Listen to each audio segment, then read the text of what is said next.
Sunday papers with Gibbons and Fitz. Sunday papers, forget about it. Forget those other news guys, you know they are the pits. Sunday papers, read all about it. Oh, Sunday papers with Gibbons and Fitz. 5, 4. Okay. Okay. Why don't you Read scream all a little about bit? it. He's Read screaming. all about it. Sunday papers, get them. I got a stack by the curb. Here we go. Oh my God, I thought you froze. That was a good one. You look like you're frozen. We're using the Midcoast Media software.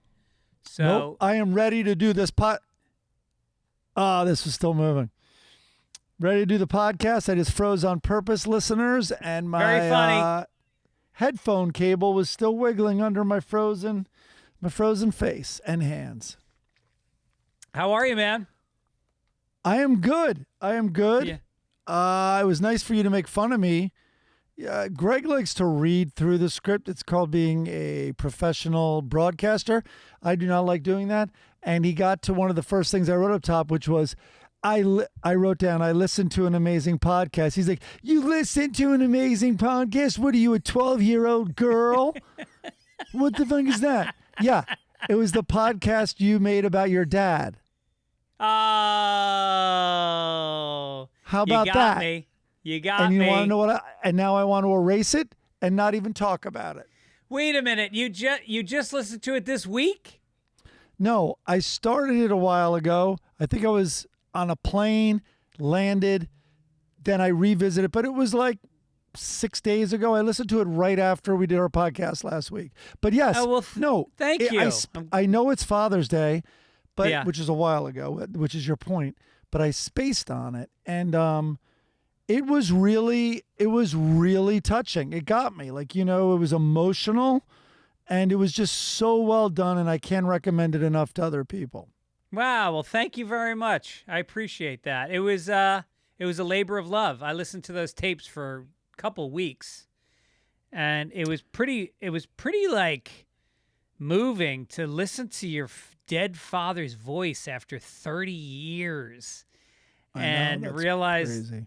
Well, I just realized how much I got from him. So much of my style and my voice is so identical to his, and I don't know. It was weird. I wish that everybody could have that experience of not losing a parent, but if you do, that you have some video or audio that you can, kind of share their energy again, Yeah, and it was a very inspiring message at the end for people to reach out if you're estranged from your dad, or even if you're not. And also, anyway, it was just really great. And I don't want to spoil it for people who go there, and this is not a joke. It sounds like I'm about to say a joke, but it's that thing about going through letters. I'll just put it that way. At the end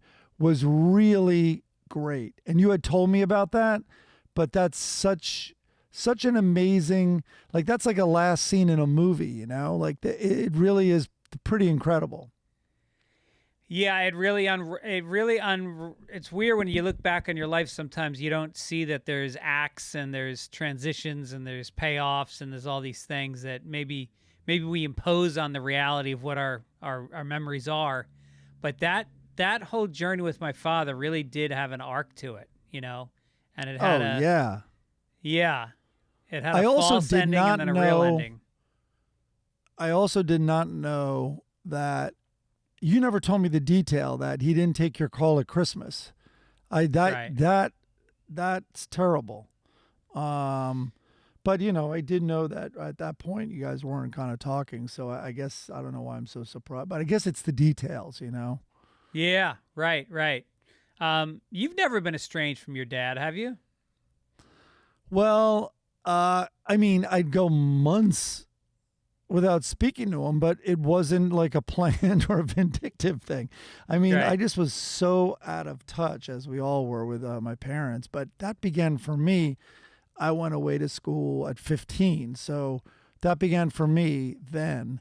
And no, we had a rough period. Oh yeah, we had a rough period, I'd say, when I was in high school going into college. And I remember my Uncle John used to say, you two need to get drunk together. Like that was Uncle Johnny's solution. Right. To like thaw the ice or break the ice. And it wasn't, I think it was my 25th birthday. We both went out to dinner, and I'd say that was the beginning of the relationship we have now. Wow. Because you guys have an amazing relationship now. It's like, yeah. You know, it's like it's very vulnerable. Like it really, like I see how much you guys care about each other, and not like your words that you say, but just how you both show up for each other and like value spending time together, and you go out of your way to be together. And it's like, you know, it's really nice. Yeah. And listen, the takeaway for me from your whole podcast about it, my takeaway was your dad was this incredible guy who just got saddled with shitty kids, and it fucked up his life, kind of. That dude he was didn't get good ones. Yeah. That dude was out till fucking 2, 3, 4 in the morning with your mom, as you said, killing it, having fun, going to the best restaurants, hanging out with Sinatra and his crew at the Friars every day. He'd come home. What does he want to do? He wants to bang your mom. But no, there's fucking lousy kids who probably were out getting arrested and having the brother bail him out and all this shit. Then in the morning, you're fucking eating your cereal loud. He can't even fucking sleep off his hangover. He wants to stay in bed with your mom all day. He had it made. And he's trying to get from bed to the golf course in under a half an hour because he's so hungover. And I'm stopping him in the hallway to say hi. What the fuck is that? No, he's got exactly. a tea time. Yeah. Now, people Poor wonder about guy. our addiction to golf. And it's like, it's definitely, maybe there's some daddy issues with how bad I am at golf at this point. I can't allow myself to be better than him. My joke was you were still playing with his clubs, as you've said, and you said in that podcast, too, for so long. And it was just a way for him to continually abuse you. You're just walking around filled with rage because you can't hit with his clubs. Right. I feel like I'm a loser and a failure. But I can't slam the clubs because it would be disrespectful to him. So I have to hit a shitty shot and then gently put them back and wipe them down. And you can just hear in your backswing, like, not even with my clubs can you hit. Like, I've given you everything and you can't do anything with it. Why are you still even playing with these? Grow up. Get a real set of clubs. Man up. I could hit the shit out of these things. No, but your daddy issues with golf are even stronger than mine. I mean, you literally took up golf just so that you could get your dad's approval because he loves golf so much. Is that why I did it? Yes, and then as soon as Not you got I was good, going as soon as you got good, he kind of stopped playing. It was like a curse. Yeah, no, I do push him to play, but no, it was a pandemic thing, and somehow I guess I have the patience to play it where I never did before. Whatever. You shit on golf for my whole life, and then all of a sudden you became obsessed with it during the pandemic. Obsessed is a strong word. Like, I'm not playing for a couple of weeks now, for sure. Yeah, but you watch YouTube videos about golf every day. I will give myself this credit. Well, they come up on my Instagram. The algorithm knows. Maybe the algorithm agrees with you that I'm obsessed with golf. This is what I do know. I proudly cannot name 5 golfers. And other than your cousin, I've never tuned in to watch golf. Right. Other than for your cousin. Wait, changing gears. Okay, all right, changing gears. Let's talk about this hurricane. We're still getting over it. We had a puddle in the backyard. I had to clear that up. I got water on my windshield. I had to turn the windshield wiper on. It was fucking hardcore.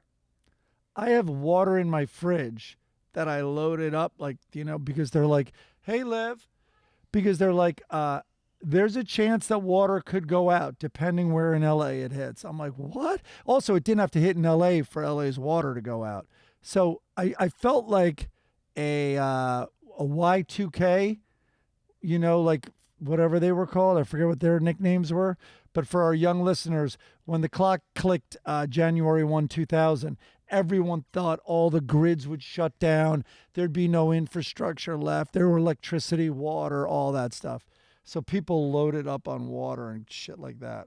No, Erin went to Trader Joe's and she said the shelves were empty. Yeah. Yeah, for this hurricane. Yeah, exactly. It was such people a were joke. like, Home Depot had a line going out the door. So people, yeah, no, it was, but you know what? I had a nice day because we had just gotten home the day before from Europe. So we were totally jet lagged and it was an excuse to not do anything except binge some TV, read my book, threw a move on the wife. It was nice. Oh, yeah. I had to go out and drive somewhere, and it was like a ghost town. Yeah. So now we have, we have an earthquake coming. Is that what we're talking about? So this was on X, I guess, Twitter, and it's an alert, and this is from Earthquake Prediction. It's a handle on X. Anyway, alert. A major earthquake is possible this Friday in California. Warning, a 6.0 magnitude earthquake is possible with a likely 5.0 magnitude earthquake. Most likely, they like the word likely, and I don't think they're using it correctly. Most likely in the northwest Los Angeles area around 8 p.m. August 25th, which is today. Really? Stay prepared is how they sign off. What time are they saying? 8 p.m. I don't know how they could predict a time. But then I went, all right, let's go to the site. So I went to the comments, and someone said that there was a smaller earthquake this morning, which of course people think is like a pre-tremor or whatever it is. There was a 2.8 about an hour ago, said someone, and that was 4 hours ago. So who knows? Well, this could pay off. Every year we make our predictions, and every year you say that Los Angeles is going to be felled to its knees. This year I think I said no because I'm so frustrated, which is exactly how I do on the stock market. I'm like, and the real estate market. Yeah, everything. Yeah. So I've been browning. All right, what's that? We should also talk about some sad news this week. Your I was hat? Yeah, my hat. Well, no, I originally had this hat on. I switched out of the red hat. Or is it maroon? Did they give that to you for free when you saw Paddington? Hey, there's the guy who's the showrunner for the roasts.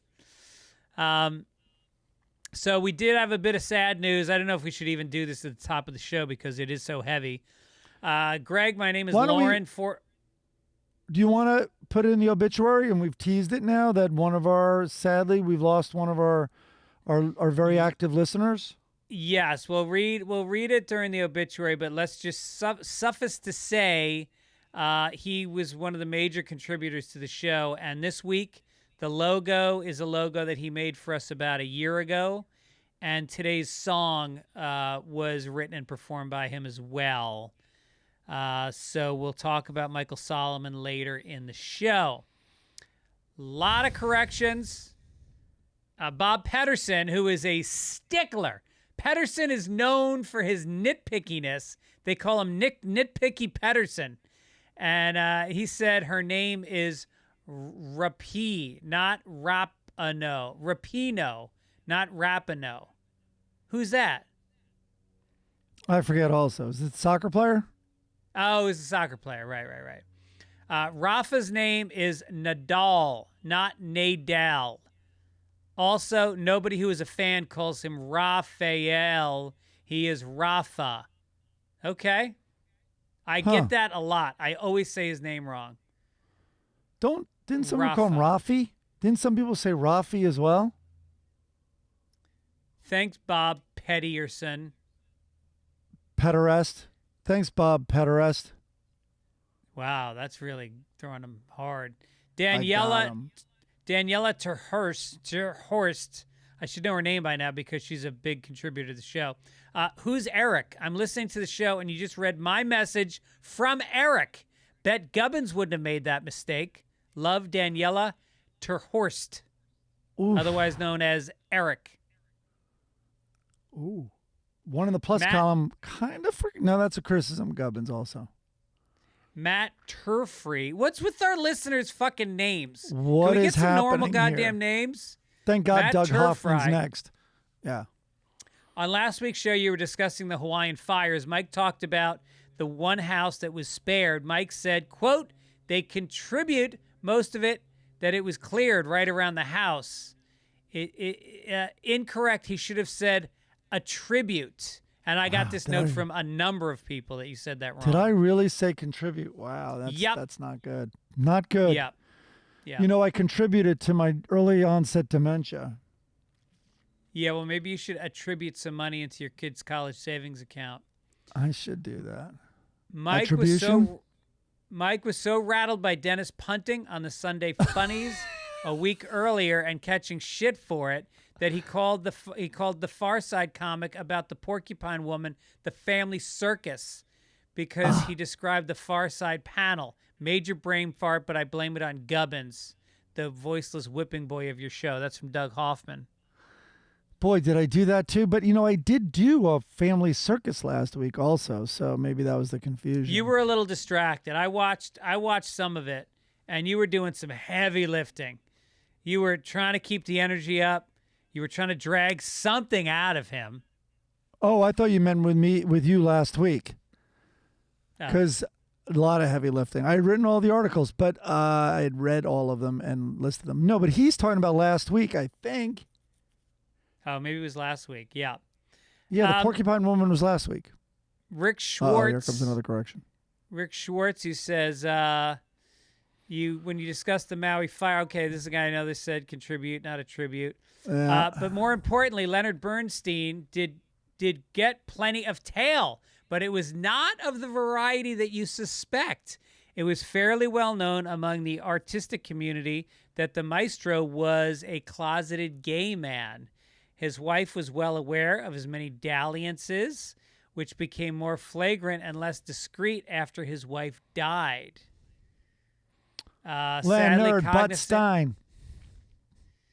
Sadly, cognizant of the effects his lifestyle had on his wife and concerned about his career, he even underwent conversion therapy, of course, to no avail. Wait, Jewish conversion therapy? Because they don't usually convert, do they? So hold on. The guy who was very responsible for when you're a jet, and dancing in the streets might have loved a little of the penis.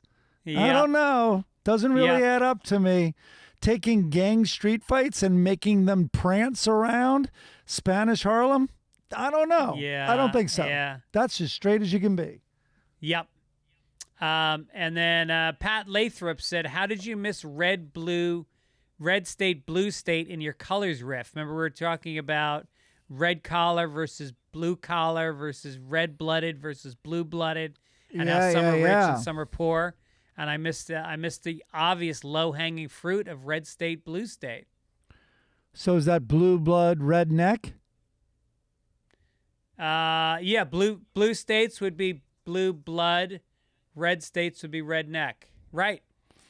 It does get confusing, though, with blue-collar comedy, which is redneck through and through. In fact, the number one star of blue-collar comedy is You Might Be a Redneck. Right. So I'm quoting. I know redneck now is a racist term, I believe. So, but anyway, it gets blurry when you start to factor those in. Okay, and then we got one from Greg Reinheimer who says the movie Airplane parodies the movie 0 Hour, not Airport. Mike alluded to you being wrong but didn't correct you. The Zucker brothers and Jim Abrams bought the rights to 0 Hour from Warner Brothers for $2,500 because they feared copyright infringement. Unnecessary. Total, textbook parody. Parody. Dead on parody. Well, $2,500 is an easy insurance policy. Oh, yeah, totally. In your story about 700 gold coins thought to have been buried before and during the Civil War in Kentucky, Mike implied the value was based on the historical interest to get the losing side's money. Mike, Kentucky was on the winning side of the war. They Some remained of with it. the Union and never seceded. Some of it. Okay. I'm going to look it up, but go ahead. Keep going. Well, I know Missouri was split. Missouri was a hybrid. As Chris Denman would know, he would have wished that the whole state was on the Confederate side, but in fact, only some of them were. I read this great biography. What? First line on the not the dark web, on Google, soldiers from Kentucky served in both the Union and Confederate armies. The state adopted a policy of neutrality until 1861, when a pro-union element gained control of the legislature. Though Kentucky never seceded from the Union, there was a sizable pro-Confederate element in the state. Well, I'd say we're both right. yeah, everybody's right. You know who else is right? The people that But it are was getting Confederate online. coins, though. Hold on. It was Confederate coins. I thought Yes. that was the thing. But I So he's- don't know that they were from that state. They were being carried by soldiers, and then they got buried along the way. I think that was the story. It's still the losing side's money. I don't know what I got wrong there. Anyway. You can't go wrong if you go to fitzdog.com and you pick up some tickets for some upcoming tour dates. Irvine, the Improv. It's about 600 seats. I plan on getting at least 250 people in there. That's on September 10th. It's a Sunday night. Get on out. Escondido, which is down by San Diego. I'll be there September 22nd, 23rd. Then Shirley, Mass, October 5th. Manchester, New Hampshire on the 6th. Nashua on the 7th. Foxborough on the 8th. The next weekend, I'll be in Sacramento, and then Arlington, Virginia, Baltimore, Houston, Bakersfield, San Francisco, and Fort Worth. Get your tickets now. Live comedy, people. Love it. You want to read this first ad? Well, listen, man. It's game time. We talk about it every week. It's fantastic. Tickets to your favorite event shouldn't be stressful. Game time is the fast, easy way to buy tickets for all sports. Killer deals on last-minute tickets. Their best price guarantee. So browse through the Game Time app. Let's do that right now. Here we go. What am I looking? Oh, whoop, Game Time. Hold on. I'm looking at there's a guy named Metallica, and for $64 you can go see him in 2 nights at the SoFi Stadium. That might be fucking fun. Going to see Metallica. Yeah. I mean, $64. Why not? No, Greg, that's tonight. Oh, you're right. That's tonight. Because people have said that's the only earthquake a lot of comments on tonight's earthquake at 8 p.m. is like, you're going to feel the earthquake tonight with Metallica.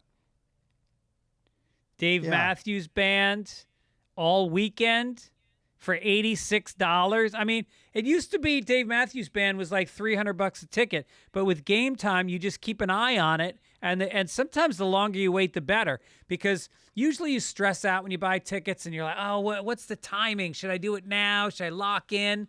Well, Game Time is telling you that they have last-minute deals, and that I have found by watching it, $12 for Boy George tonight and tomorrow at the Hollywood Bowl. Why are we not going to that? I know. And by the way, My Morning Jacket moved to tomorrow, Monday night, and I think we should do it because I'm watching the prices are falling on Game Time. So look at this. Just in LA alone, you get the Galaxy $17. You have Monster Jam $39. USC football tomorrow. Their first game $15.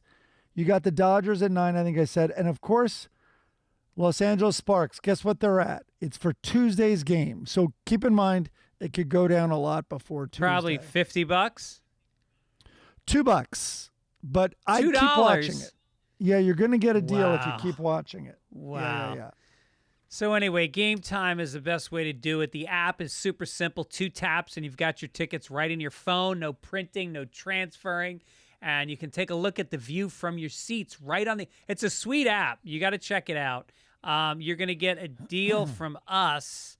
Let me tell you about that. Snag the tickets without the stress with Game Time. Download the Game Time app, create an account, and use code PAPERS for $20 off your first purchase. Terms apply. Yep. Again, create an account and redeem code PAPERS for $20 off. Download Game Time today. Last-minute tickets, lowest price, guaranteed. Nice. We also, very quickly, we'll have Factor meals. I've talked about these before.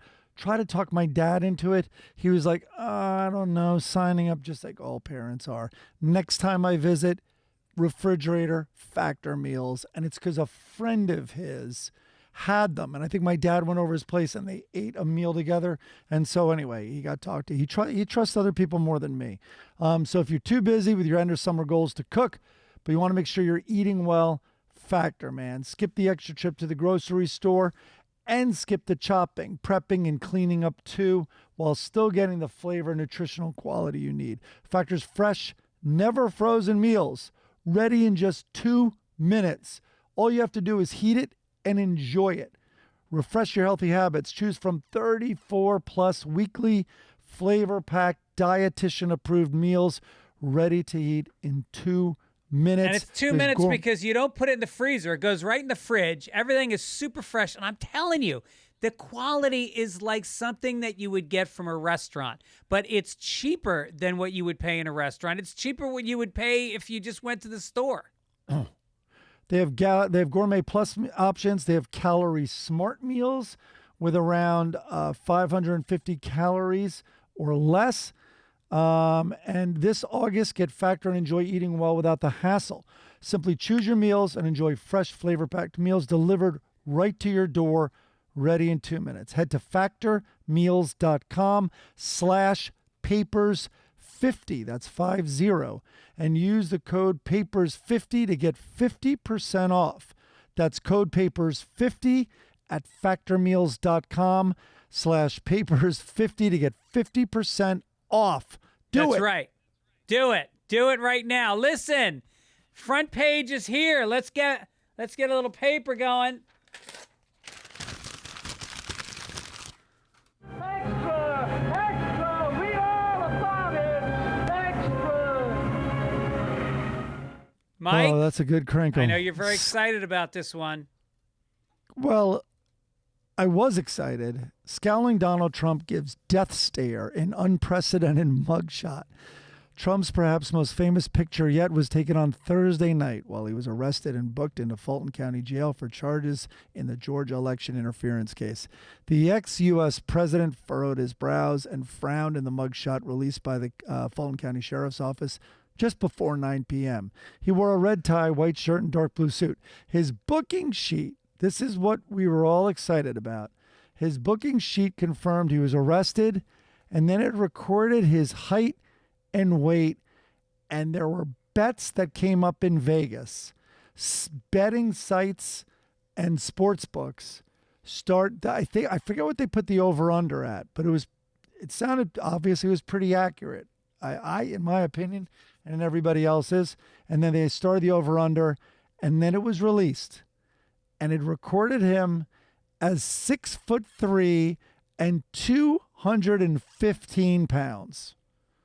Did it include his head? Blue eyes and, quote, blonde or strawberry hair. I think that's the wrong fruit. Isn't it an orange? If you see his picture, first of all, he looks like someone who's doing a bad Trump impersonation. Yeah. It's exaggerated furrowed brow. And yeah, he with his like pouty fucking mouth. And so that weight, a lot of people online now have found people who are 6'3", 215, just so you can compare what 6'3", 215 looks like on real people who are 6'3", 215 versus Trump. Just to give you the example that jumped out at me, when Muhammad Ali fought Frazier, he was exactly 215 pounds at weigh-in and 6'3". Yeah. And he was a picture of the perfect male body. Specimen. Yeah. Yeah. Current NFL player and NFL MVP Lamar Jackson.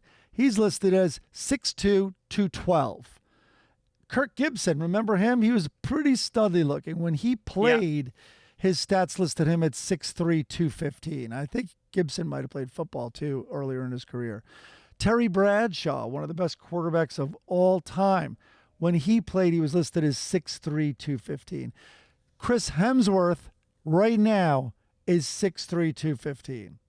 I often think Thor of Trump and Thor as very similar physique. Well, what are you? How tall are you? 6'1"?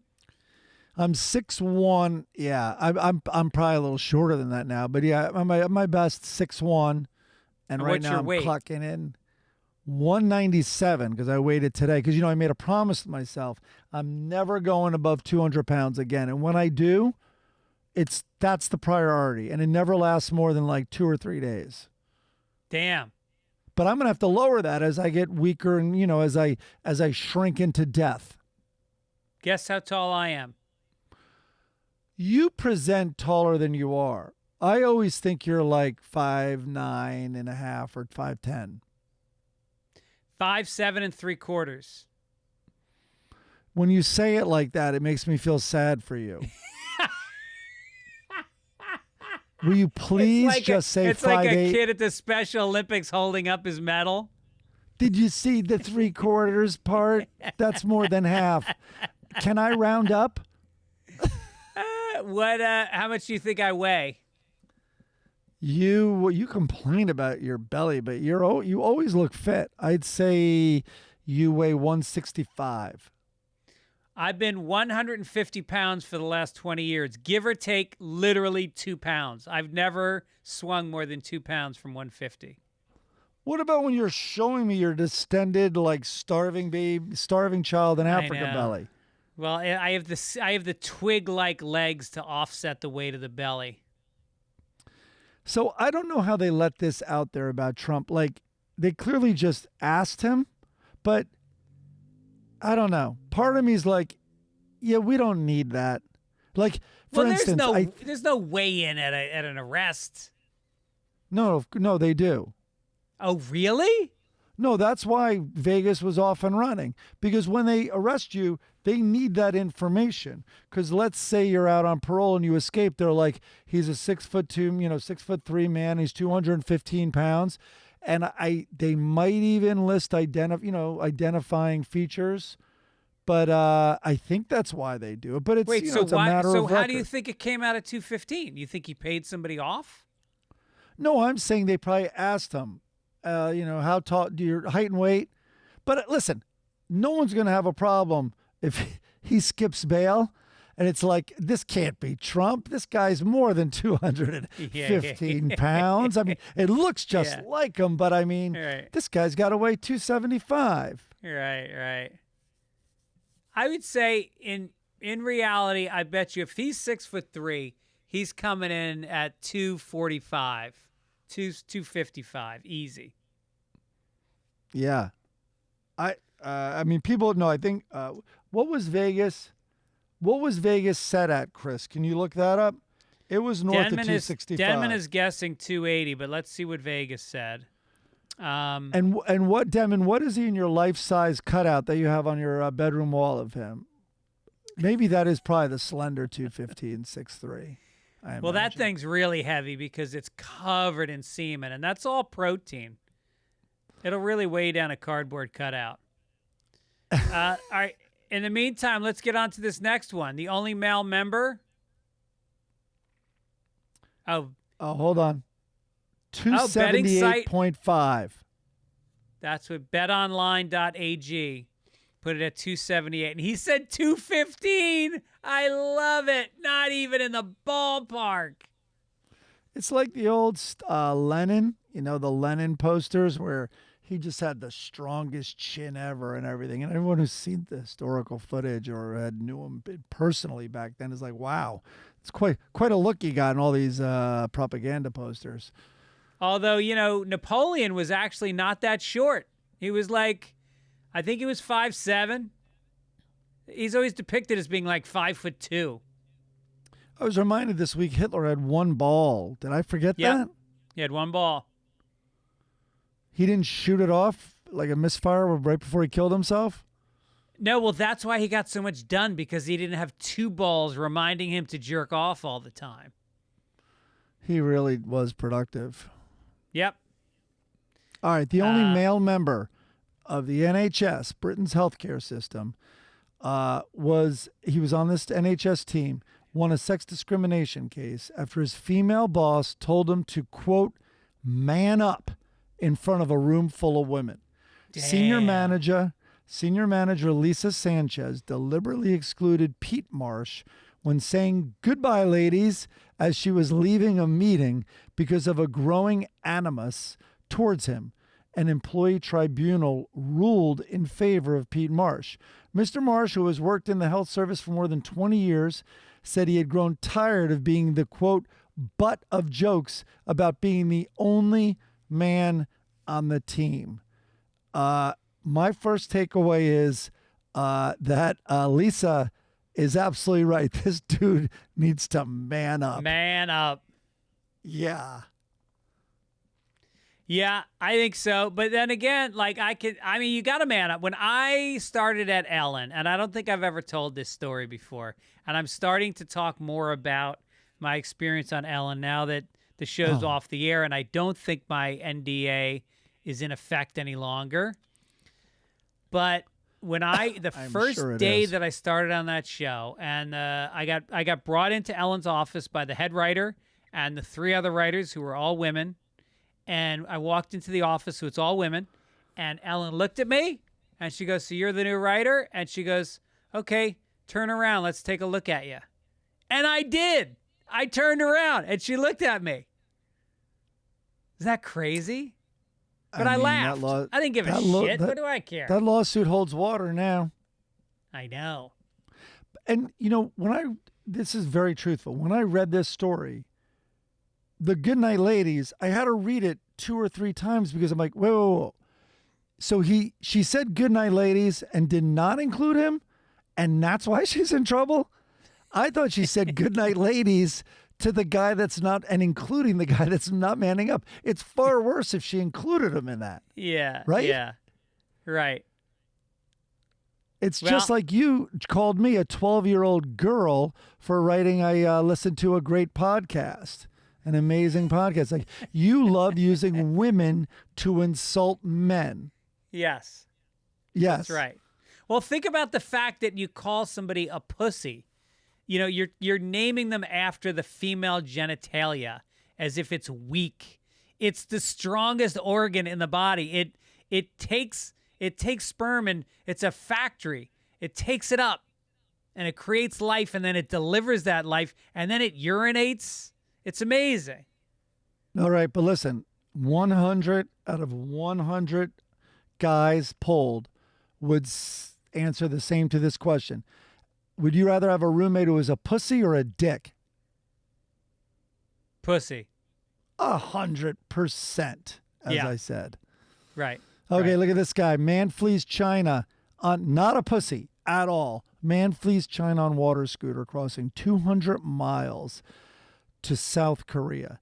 A Chinese man who washed up on South Korea's west coast last week after crossing the Yellow Sea, that's its name, I did not add a joke there, on a water scooter, is thought to be a political dissident who was once imprisoned in China.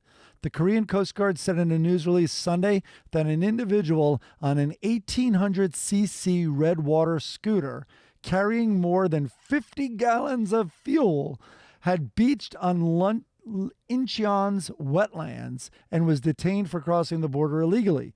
Kwon was jailed for 18 months in China for, quote, inciting subversion of state power after he posted speeches, images, and videos on social media critical of the Chinese government.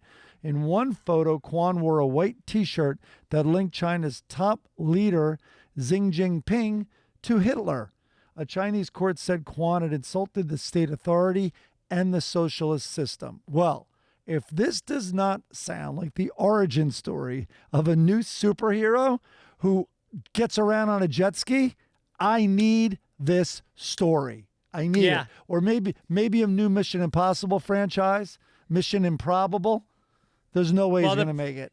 The problem is every movie that's made in this country now, they first get it approved. Do you know this? That the big ones get approved and get notes from the Chinese government because for a movie to really make money these days, it has to play well in China. So there's no fucking way China is going to allow a movie about a guy jet skiing out to play in the theaters. Yeah, didn't we just talk about some movie had like the Taiwan was on the map, right? And China balked at it. And Barbie. It'll destroy the budget. Yeah. It was Barbie. Barbie had like a map of the world or whatever, and Taiwan was like a different color than China. And anyway, it was a big issue. No shit. Yeah. You must have done that story with Dennis Gibbons. I don't remember that one. Oh, maybe I did. Yeah. Yeah. Or I might have done it with you. It's a toss-up because he listens. You don't listen so hot. Well, he listens because he's an improver. He listens and answers. Yeah. Well, first of all, what's with the jet ski? I mean, what's going on in China at this time? Was it spring break in Beijing? Did he have his T-shirt on the trip that said "No fat chicks"? His friend Ming Lao is on his way on a banana boat. You know those like bouncy banana boats. Yeah. He Sue is on a pedal boat. I want to go back. I want to find the footage of him, and I'm praying there's a Mayor of Titty City hat on him as he's washed up on the Korean beach. Yeah, he's got a T-shirt with tits drawn on them. The Korean Coast Guard's like, yeah, I think he's an official because his shirt says Pussy Inspector.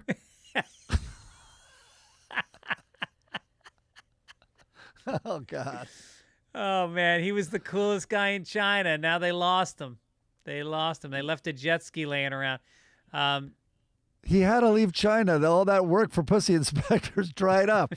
He had to go to a new land. It's very complimentary of Korean women. Oh, God. All right, this story I put in last minute. You really didn't see it, but I thought it was interesting. It's from the Jerusalem Post, and it's a philosophical question, and it's a new question. Are self-driving cars kosher? And they had all these rabbis chime in. But as an Orthodox Jew, in order to evaluate new realities, they're going to try to understand how they work and categorize them with an already existing precedent in Jewish law. There is one existing piece of technology that might offer a clue, this rabbi said. It's the Shabbat elevator, which automatically stops and opens its doors at each floor, negating the need to press a button. Not everyone is happy with the Shabbat elevator. Many elevators make adjustments based on the weight of the passenger, he said, which negates their neutrality, so to speak. By contrast, a running escalator or moving walkway might be okay. If self-driving cars react to a passenger's weight or position, which I guess some of them do, that alone might rule them out for Shabbat use among observant Jews. Anyway, I know it's going to sound so insulting, but grow up. Honestly, grow up. So I remember the first time I was in an elevator that stopped at every floor, I almost lost my fucking mind. It was at Cedars-Sinai. And It was on Fridays and Saturdays, or I guess Saturdays maybe it was. And I'm trying to get upstairs, to see someone and it's stopping at every floor. And I just, so God doesn't see this little, and use the fucking stairs. Also, a more sympathetic thing would be, God bless you, but some of you are old and you shouldn't have to use the stairs, but just use an elevator. In other words, if you've already gotten approval for an elevator that stops at every floor, but you're not allowed to press buttons, you know what? Just use the elevator to get up to the poor person you're visiting in the hospital. Honestly. Yeah, it's a bit much. Well, I mean, it's hard to climb the stairs when you're wearing a fucking body bag and a beard that belongs in a Marx Brothers movie, And a wig. No offense. And a wig, But at least if they're doing if it's based on weight, maybe this is how we can get Trump's actual weight.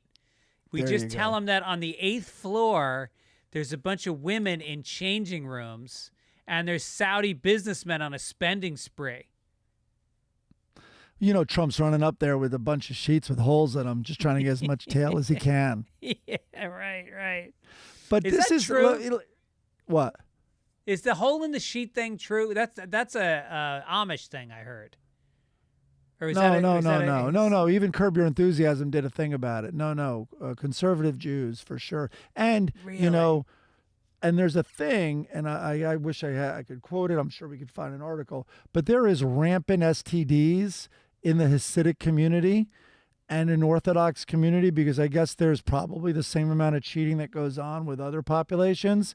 And the hole in the sheet, I guess it protects you from some things, but it's not going to protect you from STDs. I'll tell you that. Do you think teenage Orthodox boys jerk off through a sheet? I don't think self-soothing, which I love calling it, you need a sheet.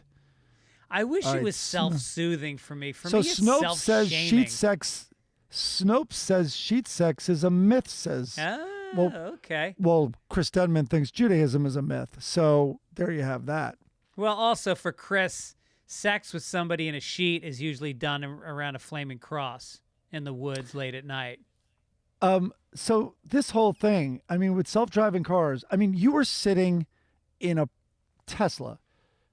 If you're in one of these self-driving cars, I think some of them are Teslas in San Francisco, and maybe in Israel. I mean, Israel, talk about tech, man.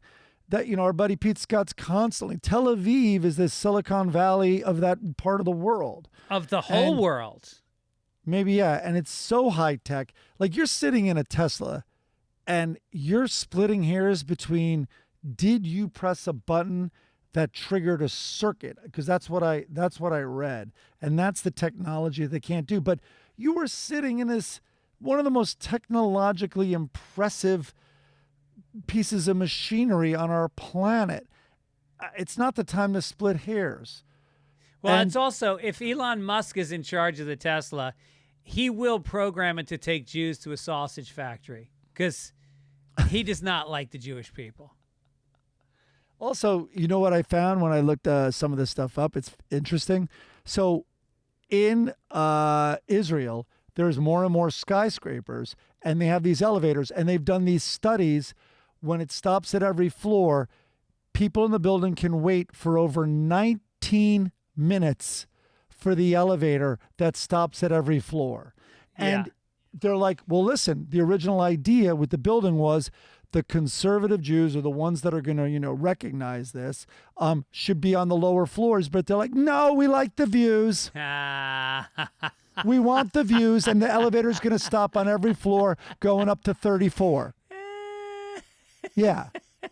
How about the technology of being on the 34th floor of a building?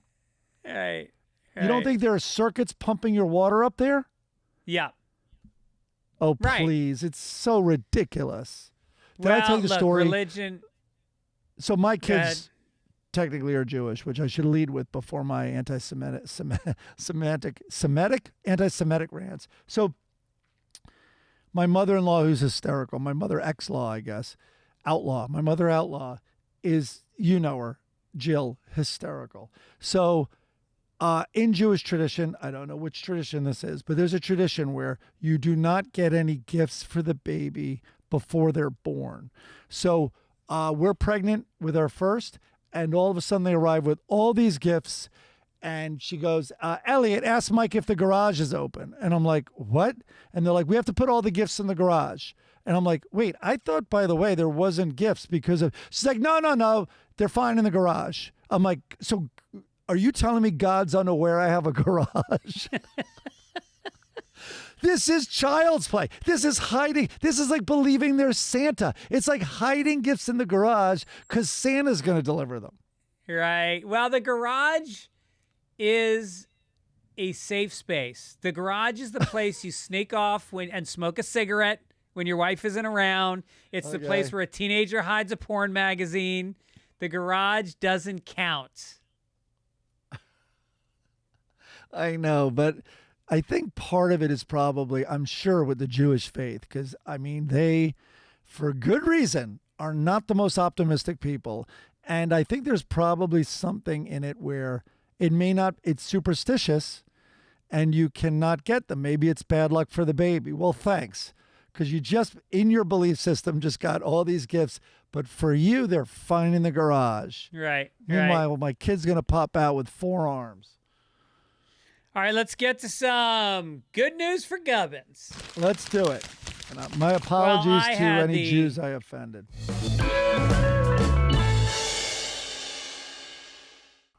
I had the all too common privilege of playing golf with Gibbons this morning, and man, was he in rare form. Throwing clubs, fucking getting into yeah. The fourth green, he threw his club because he missed a putt, and then I said to him, he gives Mikey so much shit, or anybody, for talking within 60 seconds of his swing. You're not allowed to talk. And then he consistently talks during everybody else's swing, including mine. And so I said to him, I go, Dennis, for a guy that criticizes people for talking in their swing, I go, you do it all the time. And he goes, oh, and you're not a hypocrite? What about, and he starts listing off all the ways I'm a hypocrite, like just counterpunching, the classic dysfunctional counterpunch instead of hearing what the person's saying. And so then, but to his credit, further up the fairway, he apologized for talking and said that I was right and he'd be more aware of it. I think he's owning his shit more and more. All right, I have a Gibbons story on the golf course that involves rage. So the hurricane day, the nasty, nasty hurricane. Well, I guess it was the day after. So every golf course in L.A. closed. By the way, the Apple store on the promenade, all of Santa Monica on the promenade was closed. You would have thought we had just heard aliens were landing. That's what this quote unquote hurricane was like. So anyway, every golf course closed, which is a big deal on a Sunday. Every municipal course in the largest city in America is closed. So we show up the next day and because I was like, oh, no one will be out there. They're all still afraid. Everyone in town is afraid of puddles. So we'll get out there. So we have a noon tee time. Dennis shows up there a little early and goes, it says the gate's locked. They're not going to open till noon. So we then both arrive at noon, exactly at noon. And they had given away, and there was a long line of people. And Gibbons would have, and this is to his credit, none of it. And started yelling. Wait, they gave away what? They gave away our tea time because we weren't there 10 minutes early, which is the rule. Uh-huh. And the guy, so now Dennis is yelling at the guy, the starter, and the starter is yelling at Dennis through the microphone over the PA system. And at one point, the guy yells over it, watch your mouth. And Dennis doesn't miss a beat. And Dennis goes, watch your tone. And he goes, you put a sign up on the the guy goes, the rules are you have to be here 10 minutes early. And Dennis goes, you put up a sign on a locked gate saying you're opening at noon. Look at your watch. It's exactly noon now. The guy then announced to the line that he's and then yelled to the guy on the tee, you have to come off. These two are playing. So it worked. No, it worked. He took it back.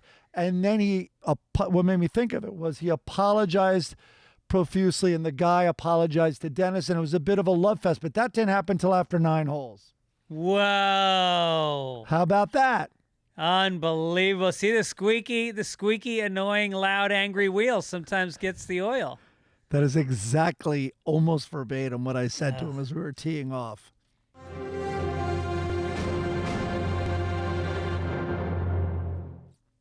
All right, here we go. Let's do some entertainment. All right, I love this. I saw this headline this week. 6 years after the infamous, Fyre Festival became synonymous with epic disaster, its founder announced he's relaunching the failed music and camping retreat, and its first drop of tickets have already sold out.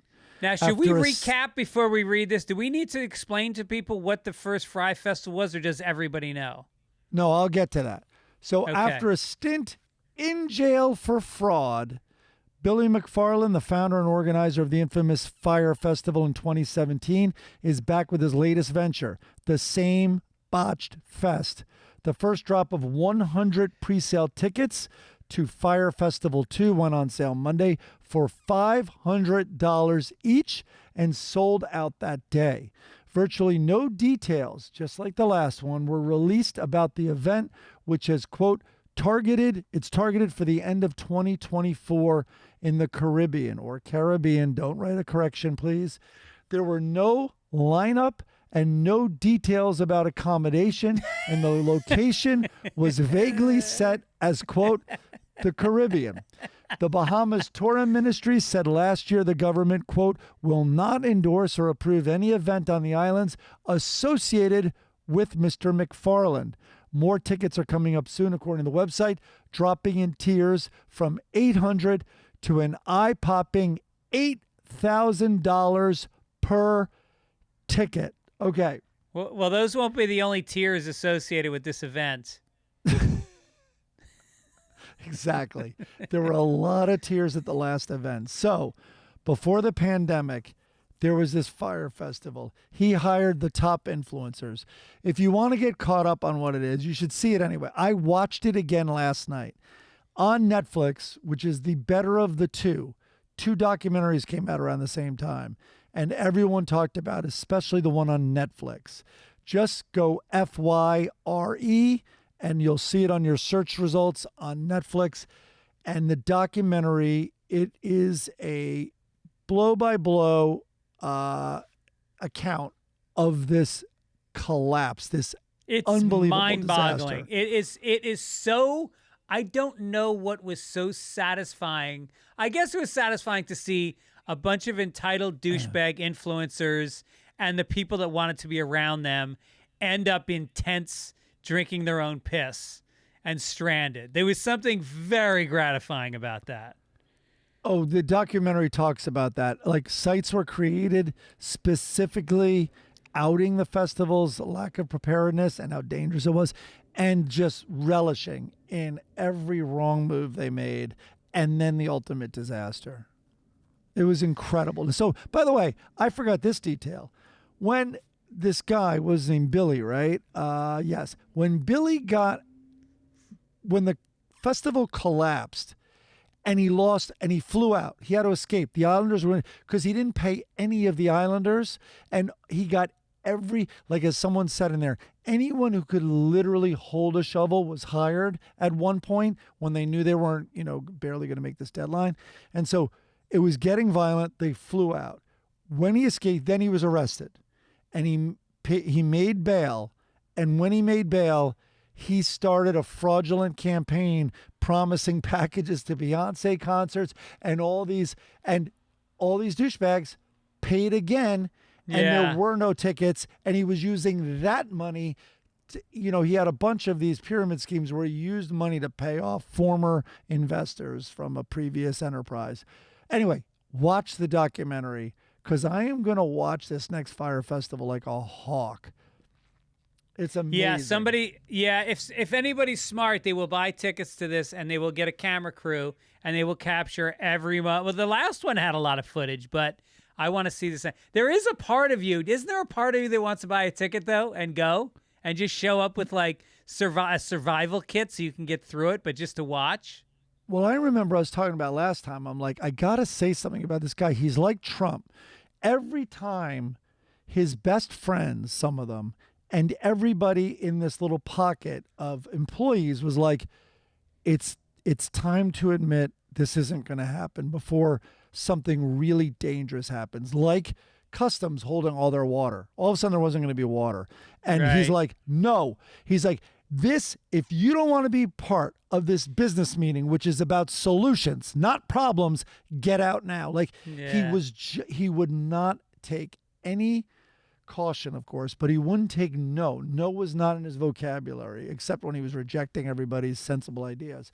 And so there's something about a guy like that, if he's aligned with a project that can actually work, because he's not going to stop. So the most interesting thing about the documentary was the very end, which is giving nothing away. But at the very end, there were two interviews, and they're like, I would not be surprised in the future if we saw his name again with another endeavor, because he is rather genius at separating rich people from their money.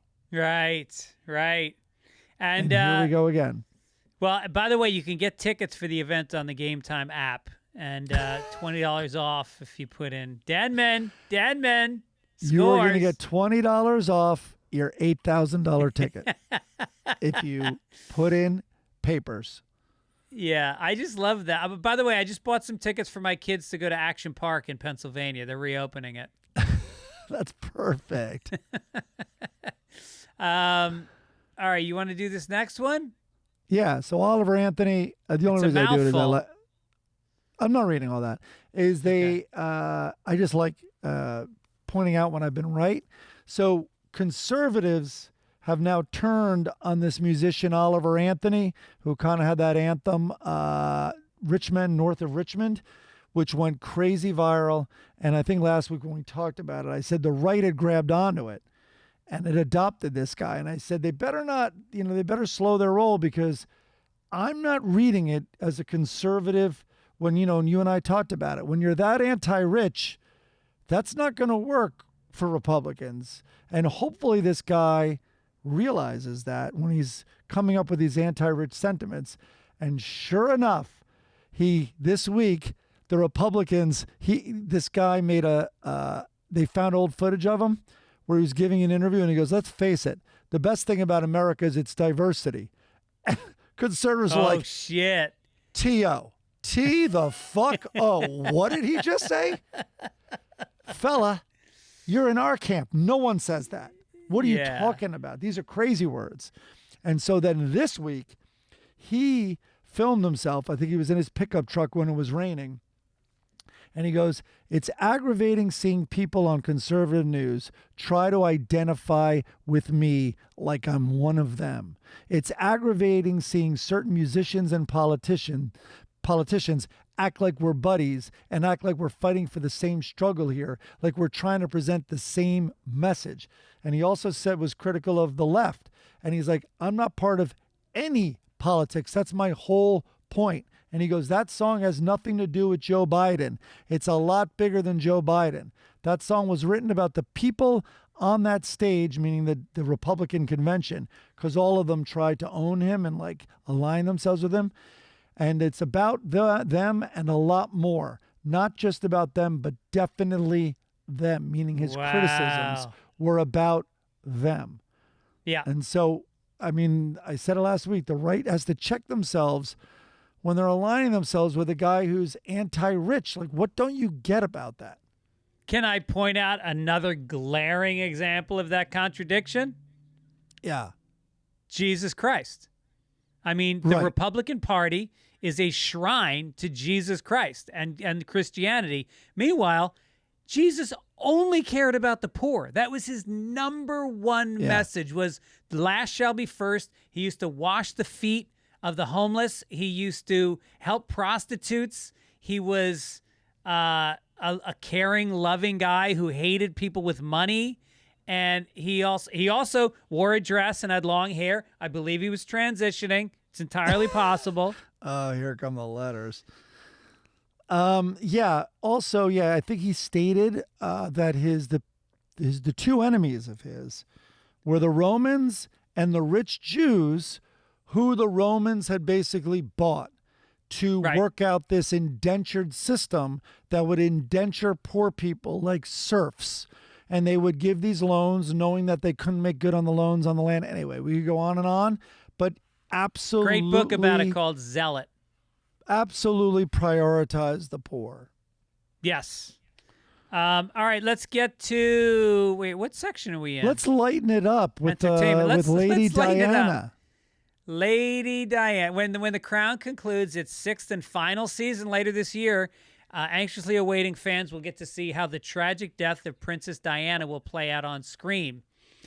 Producers Anne Harries and Susan Mackie claim that they filmed the passing of Diana with, quote, enormous sensitivity. The pair noted... The pair noted that, the redheaded son jumps in the car and pulls her out. The pair noted that the death scene, she died at the age of 36 in a fiery crash in Paris, will be shown in early episodes of the season. The show might be big and noisy, but we are not. We're thoughtful people, and we're sensitive people. There were very careful, long conversations about how we were going to do it, but I think it's been delicately, thoughtfully recreated. Yeah, they described it as tasteful. Like, like Cinderella meets Formula One. I hope nobody spoils this ending for Meghan Markle, because I don't think she has any idea how Harry's mom died. Just like she didn't know the royal family was like impossible for Diana and so cruel to her, or that the British monarchy was racist. She seemed not to know any of that. She had a little blind spot about the royal family. Meanwhile, Charles will be watching this crash with like some Jergens lotion and a Kleenex. It was the greatest thing that ever happened to him. Fucking loved it. Oh my God. Oh my God. All right. Candle in the wind. Candle in the wind. This next story is called Who Hefner, because me and Mike are trying to write funny headlines. I gave up on Marston that this week. Hefner, the son of Hugh Hefner, and Kimberly Conrad has accused his family of not fully supporting his foray into OnlyFans, despite their own history with Playboy. The 33-year-old said that his family had a double standard when it comes to nudity and sex work, and they believe it's not as acceptable for men to strip down as it is for women. Quote, "You can be the CEO of people getting naked, but don't be the person getting naked," he told the outlet. "You can pay sex workers, but you can't fucking be one? This is fucking bullshit. That upsets me." So he said he noted that his comfort with sex work comes from being raised around nudity in the Playboy Mansion. Can you imagine growing up in the Playboy Mansion? Like, most kids have a Playboy hidden under their mattress. His mattress is hidden under the Playboy Mansion. It was hard enough for us to even get an issue of Playboy. Right. My mom posed for Playboy. I was never ashamed of it. I mean, I didn't want to see her naked, but it was just also normal. I didn't want to, but I also did not want to see her naked. I mean, she's a beautiful woman, and I'm still a boy. I'm not want to. It's not the same as wanting to. And the masturbating, that's wrong, especially when she's laundering the sweat sock I defile. But I'm not wanting.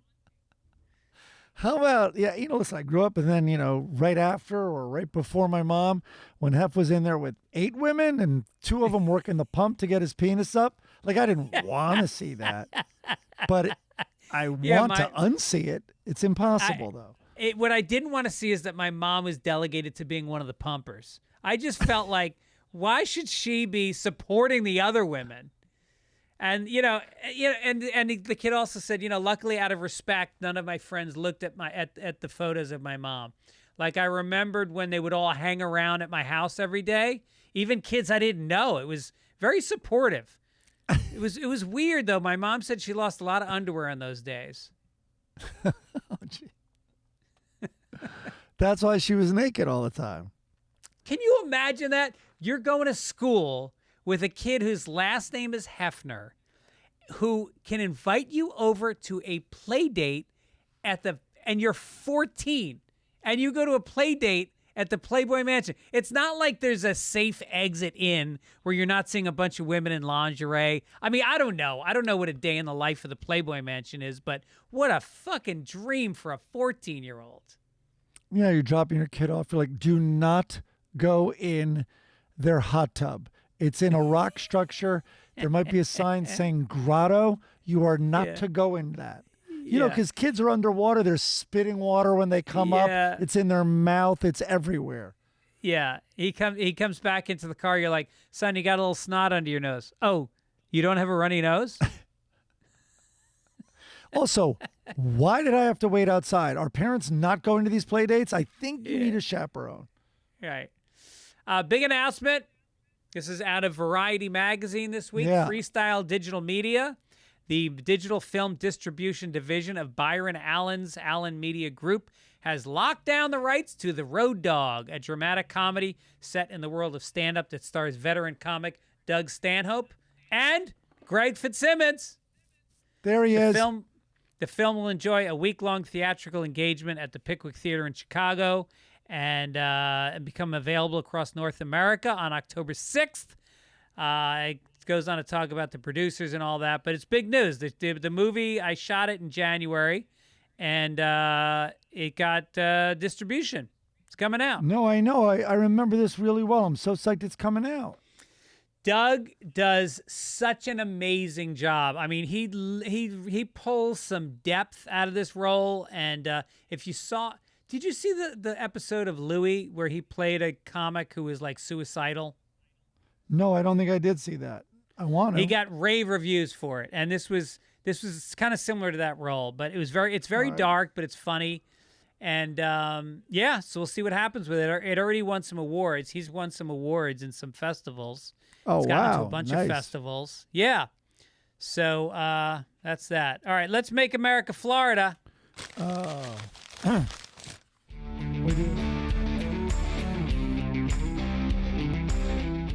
We do it every week. On August 16th, a Marion County Sheriff's Office deputy was conducting radar enforcement when an orange pickup truck came barreling past a patrol car. Radar confirmed the vehicle was going 89 miles an hour in a 45 zone. The deputy activated his emergency lights and siren. The driver of the truck, later identified as 41-year-old James Ricks, fled from the deputy and then turned off the lights on his truck in hopes of eluding the deputy. But the deputy caught up with him. Huh? Very clever. Very clever. Racing down a dark road at night, turn off the lights. The deputy said he could smell alcohol coming from his breath and that he was unsteady on his feet. During the stop, Ricks can be seen, this is the best part, wearing a T-shirt saying, "I'm the reason the beer's always gone." I hope that's on police cam, whatever that, the officer cam. The sheriff's office said Ricks failed his field sobriety exercises. He was transported to the Marion County Jail. He provided breath samples of .204 and .200, almost 3 times over the legal limit. What did you expect? The beer is all gone. It's all gone. His T-shirt tells you. And his wife has a T-shirt that says, "He's the reason I have a black eye and I duck when there's a loud noise." His son has a T-shirt that says, "I'm the reason Daddy drinks."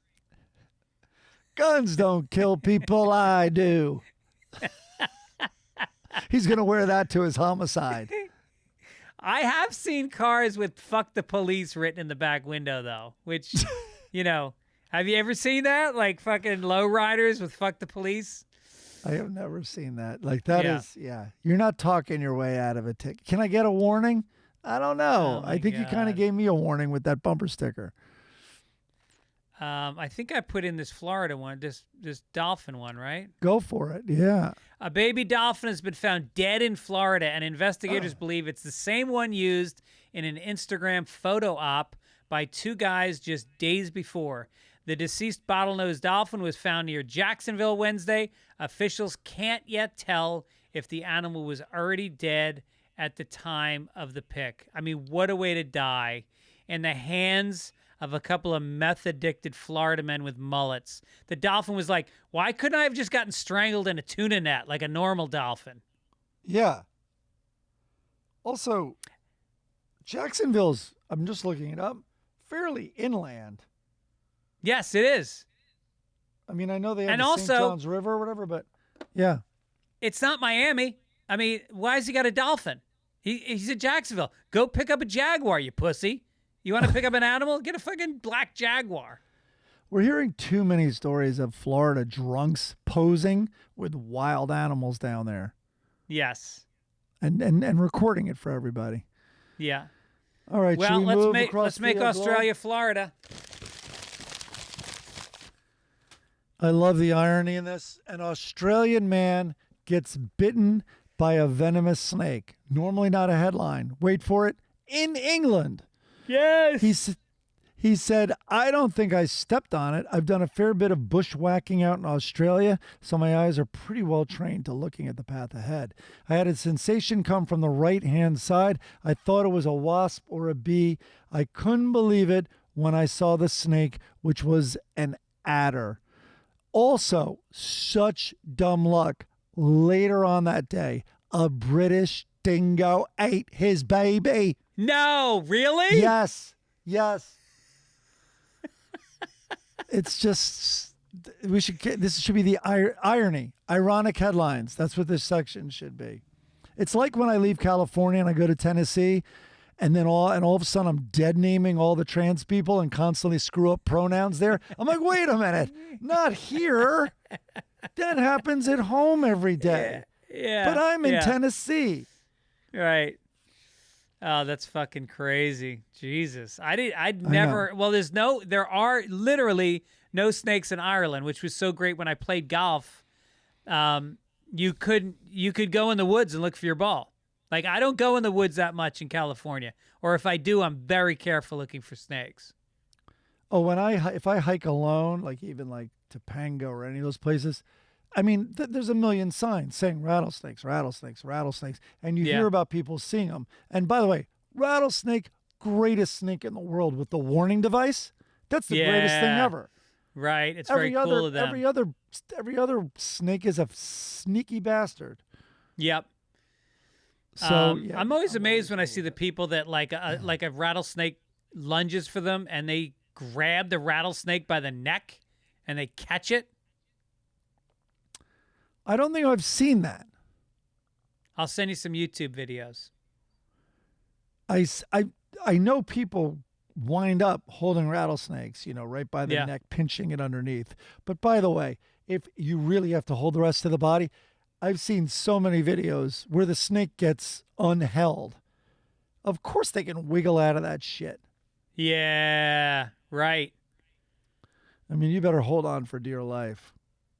I think I've only seen one rattlesnake in my life. It was in Yosemite, and it had a squirrel's tail hanging out of its mouth with the bulge of the squirrel in its neck. It was insane. Well, at that point, you can go over and pet the goddamn thing. Right. Yeah.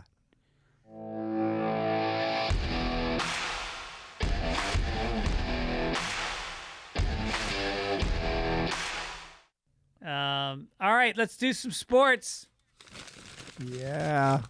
Spain soccer boss Louie Rubiales is under FIFA investigation for planting an unwanted kiss on one of his players following the country's World Cup victory this week. Wait, the World Cup was this week? Yeah. Spain won last week, Sunday. Oh, this is the women's. Oh, Jesus Christ. They don't mention it's the fucking women. Oh, God.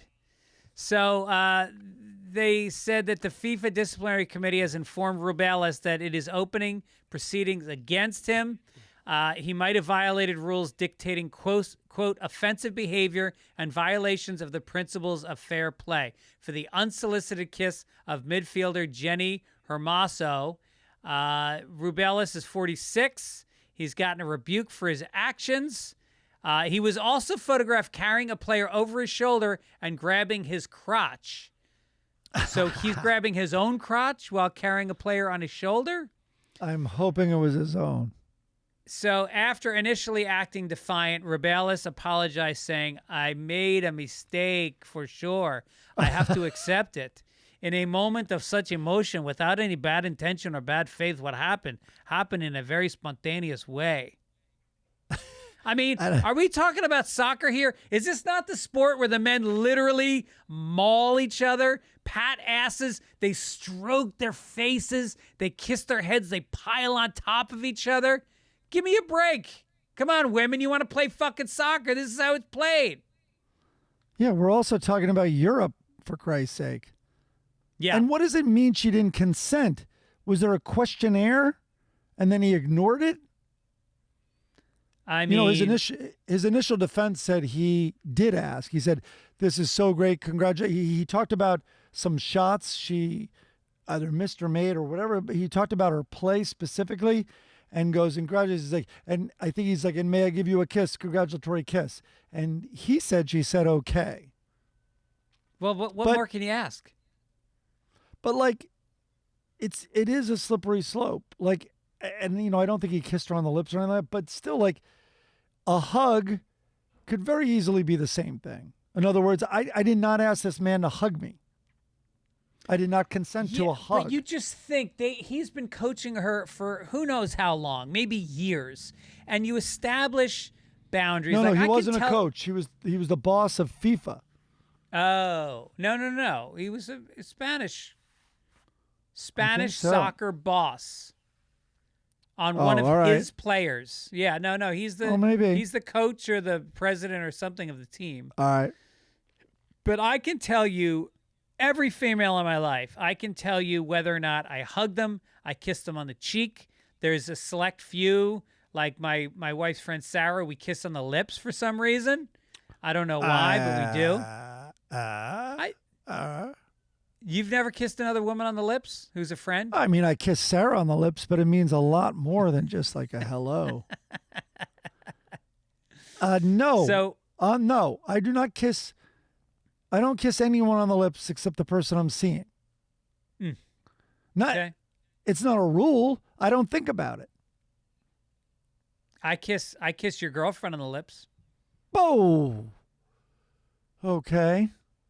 Well, that's the last time I kiss her on the lips. Fuck that noise. I'm kissing everyone she's kissed recently. All right. Kevin Hart revealed he's in a wheelchair after trying to race former NFL running back Stephen Ridley. No. Guys, I blew my shit, the Jumanji star announced on Instagram. Tore my lower abdomen. My abductors are torn. I don't even know what that is, but I tore them. I can't walk. Hart, 44, rolled himself in the wheelchair for the camera while blaming his predicament on being over the age of 40. I tried to jump out there and do some young stuff, and I was told to sit my ass down. So, which actually reminds it comes from a debate that he had with retired Patriots player 34 who was faster, and it reminds me, and I'm not kidding, of when I saw him about 3 months ago try to go on stage with Chris Rock, and he went on first, and he did very nicely, did well, and then Rock went on and fucking blew him out of the water. So much stronger. I was going to say this. I'll go try to find the footage. I'd like to laugh at anything Kevin Hart's involved in, and that hasn't happened in a long time. So maybe I'll go find this footage. Well, he's in a wheelchair. Hopefully he doesn't have to fly from JFK to Palm Beach because where everyone gets out of them. Yeah. Now, first of all right. From what I see, because he won't let you not see it, he works out with trainers every single day, sometimes at like 5 a.m. or some bullshit. And yeah, he's ripped. He puts it in all of our faces. Yeah. And over 40? So what happened? How did this happen to him? I don't know. Maybe like he just didn't stretch or pushed himself too hard. I think you get to a certain age, you can't. Sprinting is a young man's game. You can't sprint in your 40s. He tore. No, we've both sprinted. You've tore everything. I mean, my Achilles went when I was in my early 40s, but yeah, I was playing hoops. But like, you can. No, I remember even until recent when my kids think they're faster than me, I show them what's what. But it's like, and I'm not even that fast, but I'm faster than them. But tearing your abductors and lower abdomen, like that's serious. I think it's almost like when you try to put a Corvette engine into like a gremlin body.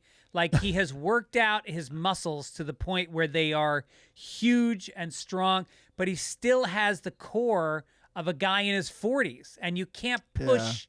Like you and I have sprinted, but not the way he probably sprinted. He put on sneakers. Right. They went to a track, and he went balls out. When I sprint now, there's a part of me that's going, okay, give it about 85% here.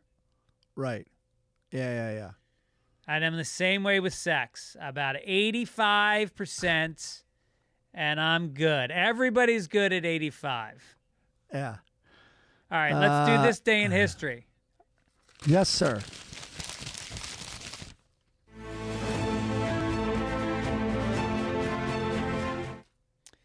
August 23rd, 1989, the year we graduated college.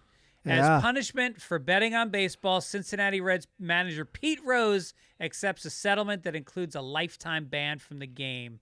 A heated debate continues to rage as to whether Rose, a former player who remains the game's all-time hit, I didn't realize that, all-time hits leader, should be given a second chance.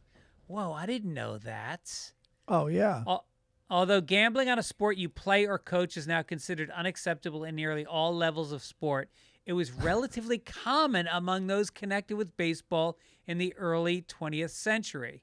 He wasn't the early 20th century. Keep reading. Some of baseball's most talented and well-known players, such as Turkey, Mike Donlin, and Hal Chase, as well as manager John McGraw, who publicly won $400 when his New York Giants won the World Series in 1905, were often suspected of gambling on their own games. Chase was considered a dangerous man to have on a team because of his willingness to make extra money by dropping fly balls or misplaying first base. Wow. This all changed, however, after the White Sox purposefully lost the World Series in 1919 for a payoff from gambler Arnold Rothstein. Outraged, a group of baseball's faithful, including American League Commissioner Ban Johnson, among others, made it a priority to clean up the game and repair its reputation. One of his first moves was to ban 8 White Sox players found to be involved for life. Shoeless Joe Jackson, one of the greatest players in baseball history, was banned for life. Say it ain't so, Joe. So now you're not allowed to do it. It was well known in baseball circles since the 70s that Pete Rose had a gambling problem. Although at first he bet only on horse races and football games, allegations surfaced in early '89 that Rose was not only betting on baseball, but on his own team. The commissioner began an inquiry. They hired a lawyer. They compiled hundreds of hours of testimony, and it included him betting on his own team.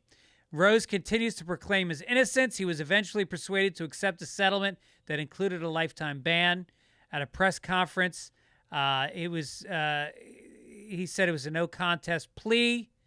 So anyway, you hear all the time people saying that he should be allowed into the Baseball Hall of Fame because he was so great, and it preceded this gambling thing, but I guess not. Yeah, I think it's a complicated issue, actually. Not for some, not for many, I guess. But I don't know. It helps that he's betting on his own team, but of course, that's a problem as far as gambling goes, because you definitely would coach differently based on an over/under or something like that. Like, or well, let's say you got so a pitcher in who's hot. You got a guy in who's hot. He's playing really well, but you're in a 7-game series or a 5-game series, and you leave that pitcher in because he's hot. Meanwhile, he's got to go back on the mound again maybe in 4 days, and he should be resting his arm and not throwing more than 100 pitches, but you're keeping him in because on this game, you got money. Yeah, or you play aggressively in the 8th and 9th inning because you want more runs, but you've already won it. Right. You know, and of course that could open you up. Whatever. You play differently, of course. But yeah, the guy is one of the best hitters ever. Now, what does that mean? He has the most actual hits in baseball history? Yeah, I mean, I think, I thought that was 3,000? like Joe DiMaggio. No. Rose is... what about Derek Jeter? 4,256 hits.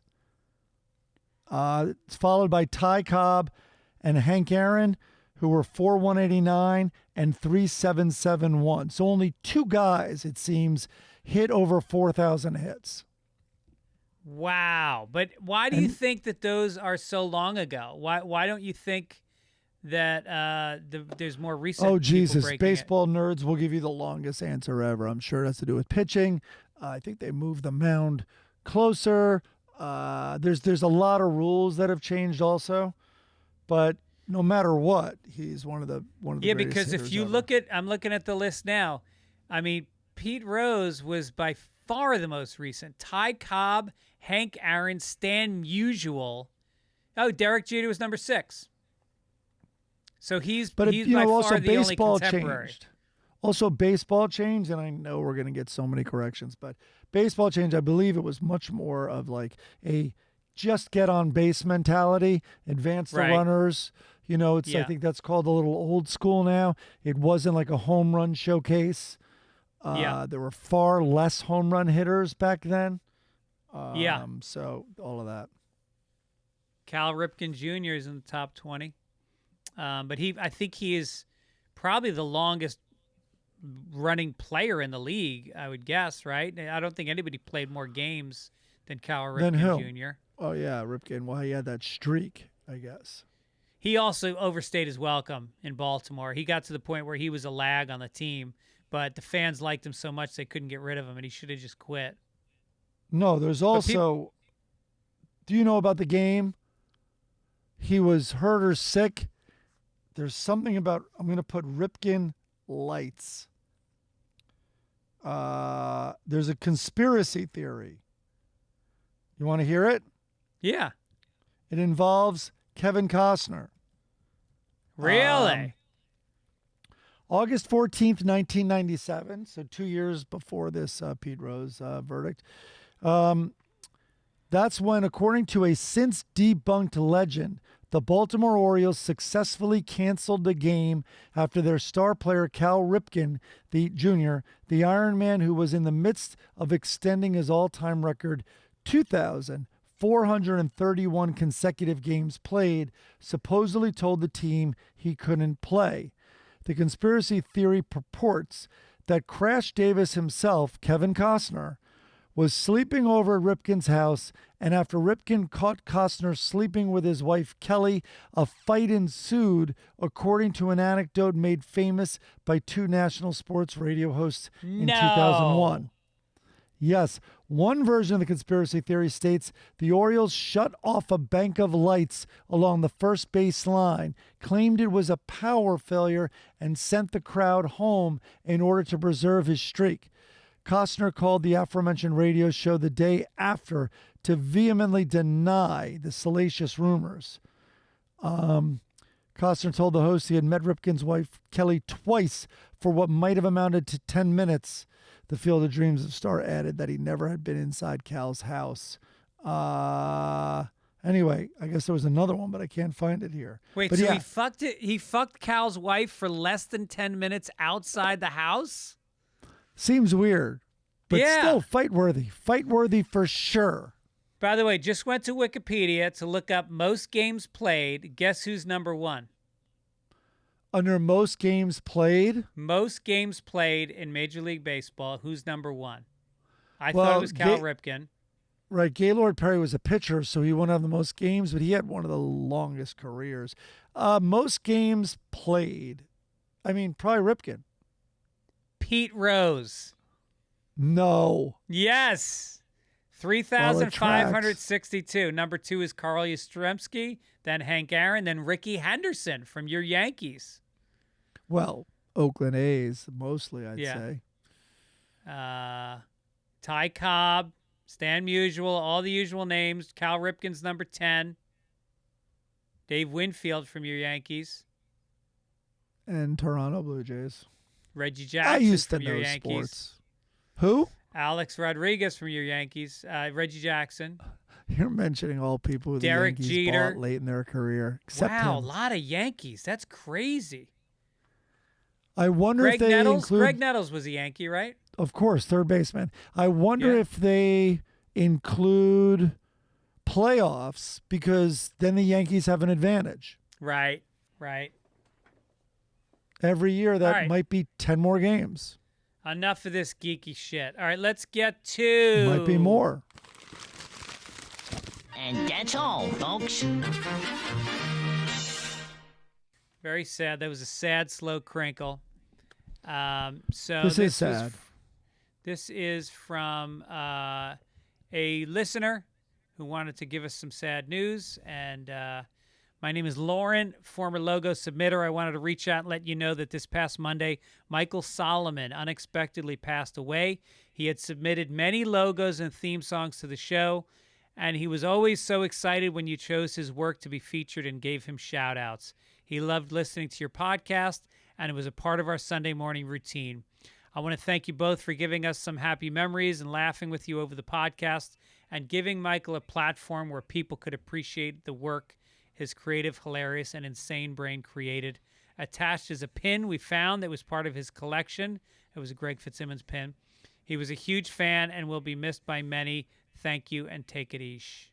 So I wrote her back, and I said, what happened? And she said he had an undiagnosed heart condition.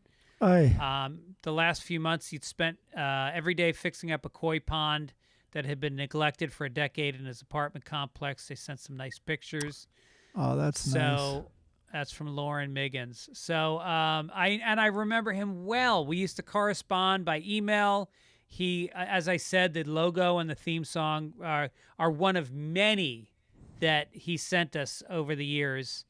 And he will be missed. I was very sad to hear this. And in his memory, we thank him for... I'm touched by anybody that submits their art or their music to us. It's such a gift that we can't thank you guys enough for. And when somebody does it as consistently as he did, it's very appreciated. And that logo is we talked that week about my stepbrother's book, and he took the cover and he transformed it into our artwork for the podcast that week. That's when we were getting, we're like, we only need 10 people to buy this book, and I'll send it like up the charts of, I think it was like fishing books on Amazon. And that's exactly what happened. But no, anyone who takes the time like this, and I remember a lot of his artwork, and also just anyone who makes it part of their routine and weekly listening, it's very, very flattering. And, and really quite like honored. There's no other word for it. Yes, yes. It makes me feel like, we put this podcast out, and it's not like stand-up where I can see people's faces and you get the feedback. I mean, we're just putting it out.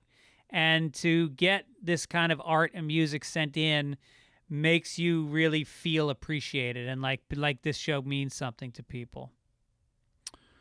And I mean, maybe what's saddest is that your pins cause heart complications. Well, he wasn't supposed to jam it in. He was supposed to clip it on with the backing. Craig, I would have said maybe just leave my inappropriate comment there. Don't build on it. That is not a yes and. That is a whoa. Michael would have loved it. Yes. All right. Rest in peace, so. Michael. And no doubt, man. And to his family and everyone and her. And thank you for sending it in. All right. Let's cheer up, Mike. Let's cheer up a little bit. All right. And do some funnies. Sunday funnies. Let's do it. Let's start out with the Lockhorns. Leroy is, he's got a bottle of beer and a sandwich, and he's walking to the chair, and Loretta looks at him and goes, when the doctor told you to walk 2 miles a day, he didn't mean between the TV and the fridge. Now, look, that's just sitting there. That's the kind of joke that you hear, but it's just a good joke. It's just a solid piece of comedy from a comic strip. That's all I ask. Right, yeah. He's getting his steps in. I got it. Yep. Hager the Horrible is talking to the boys, his troops. Yeah. They're all armed and dangerous. And he says, remember, men, setting your sights high is the secret to achieving great success. And then a very sexy woman walks by, and they all leer, and they start looking really rapey. And he goes, too high, too high. I mean, this woman, why in the Middle Ages you would walk around with a slit skirt with your and like a little fucking micro top on your titties and a flower in your hair? Are you asking for it? There's a reason why women in the Middle Ages wore burqas. You're trying to hide from these animals. And they're setting their rape sites. That's what we're talking about here. They're setting their rape sites very high. But what's interesting though is there's a limit seemingly to their rape sites. Like Hager, the head rapist, is like the horrible rapist is like, no. She might even be out of our rape class. Right. Yeah. That's what he's telling them. Yeah. They need to look poor. She looks well off. Yeah. Aim the rape site a little bit lower. That's out of our league. That's out of our rape league. I pushed your comic down, so you got to go no past problem. Blondie. This was funny. It's from a listener, Scott. He sent it in. He goes, "Hey, Fitzdog and Mike, a fellow worker of mine is always baffled why I call her Hal when she wears this dress. One day I'll tell her, take it ish." So he sent in a picture of his coworker with this shirt that has this circles, this bunch of circles, and it looks concentric. Concentric was the word I was looking for. Concentric circles, 1, 2, 3, like 5 of them, and it looks like a target. And then, of course, we've done this before, I think. The famous Far Side, where there's 2 deer in the forest. They're both standing there, which is very odd looking and funny. And one of them has that concentric circle pattern on their chest, and the other goes, "Bummer of a birthmark, Hal." It's maybe the quintessential Far Side cartoon. Yeah. One of the top 5. It's great. Yep. So that's very funny. Yeah. Here's my thing. Never tell her why you're calling her Hal. Just wait till Human Resources asks you one day. That's all. Right. All right. I don't know where to start with this one.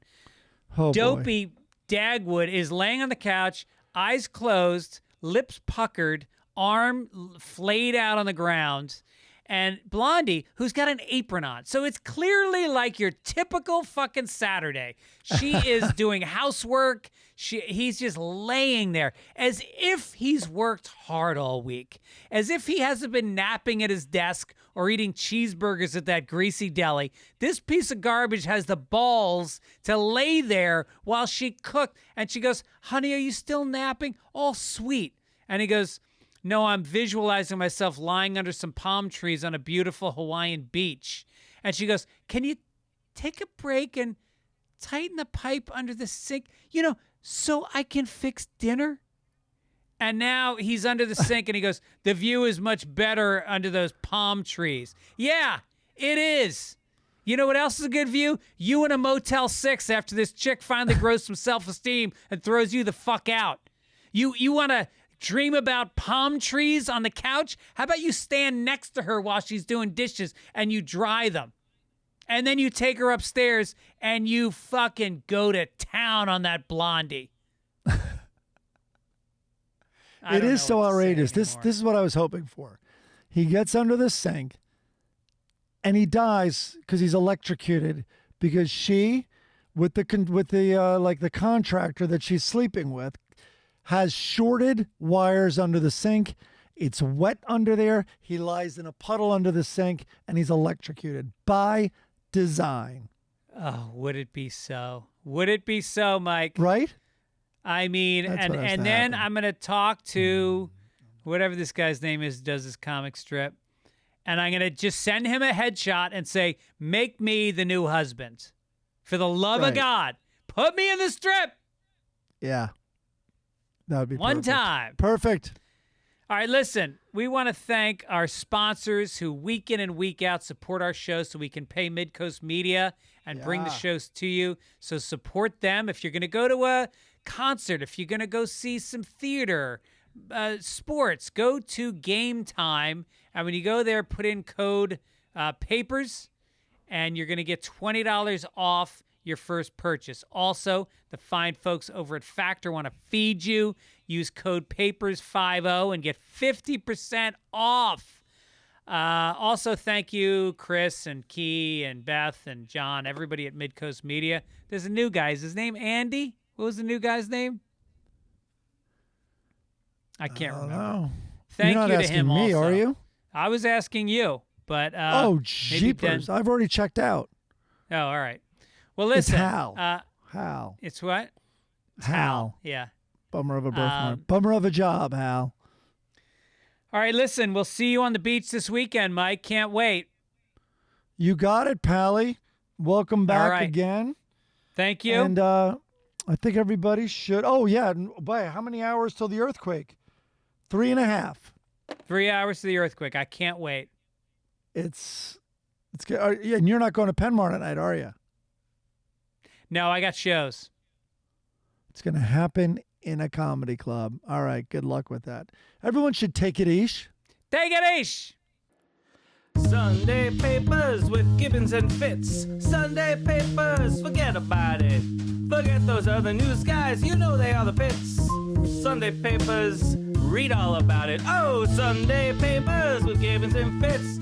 Sunday papers, forget about it. If I catch you watching anything that ain't the Sunday papers, I will blow your brains all over the walls, and your mother won't stop crying until the day she dies, and you ain't gonna have an open casket funeral. You stool pigeon scumbag. Take it, Ish.